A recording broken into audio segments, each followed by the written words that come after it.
నమస్కారం అండి. ఈరోజు మీకు కొత్త వీడియోతో ముందుకొచ్చాను. ఏంటంటే కాలీఫ్లవర్ పకోడీ మన ఇంట్లో ఉన్న మసాలాతో ఎలా తయారు చేసుకోవాలని. సో, ఒక కప్పు బియ్యపిండి, అలాగే ఒక కప్పు మనకి దొరికే కార్న్ ఫ్లోర్ ఉంటది కదండీ! సేమ్ ఒకే కొలతలో తీసుకొని, తగినంత కారం వేసుకొని, అంటే కొంతమంది ఎక్కువ తింటూ ఉంటారు. సో, 2 కప్పులకి ఒక స్పూన్ కారం వేసుకుంటే సరిపోతుంది. కొంచెం హాఫ్ టేబుల్ స్పూన్ సాల్ట్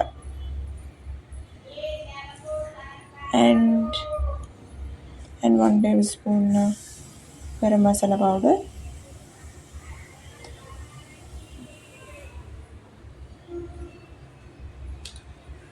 తగినంత కారం మళ్ళీ వేసుకొని అండ్ కాలీఫ్లవర్ ముక్కలు అనేవి వేడి నీటిలో చక్కగా మరిగించిన తర్వాత, సో అన్నీ స్ట్రెయిన్ చేసిన తర్వాత ఆ ముక్కలేమో ఈ మిశ్రమం కలుపుకుంటాం కదా. సో ఇలా ముద్ద లేకుండా కలుపుకునే మిశ్రమంలో ఆ కాలీఫ్లవర్స్ అనేవి యాడ్ చేయాలి.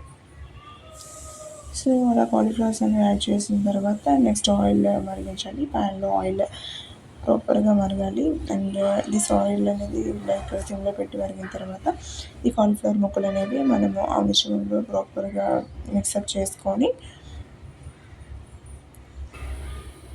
సో ఇలా మిక్సప్ చేసుకోవాలి.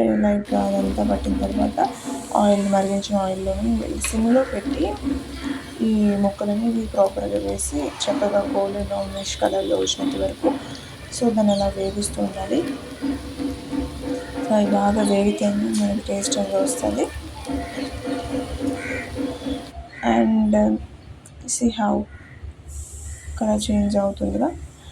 సో ఇలా కలర్ చేంజ్ అయినంత వరకు దాన్ని ప్రాపర్గా సిమ్లో పెట్టి వేగిస్తూ ఉంటే, తర్వాత అవి తీసి పక్కన జల్లెడలో వేస్తే ఆయిల్ కిందకి వెళ్ళిపోయి ముక్కలు అనేవి ఫ్రెష్గా ఉంటాయి.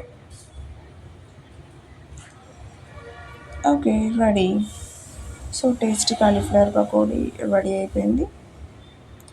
అండ్ 2 మినిట్స్ ఆయిల్లో తీసాం కాబట్టి అది 2 మినిట్స్ ఆగితే తినేస్తే అయిపోతుంది. అంతే. Thank you.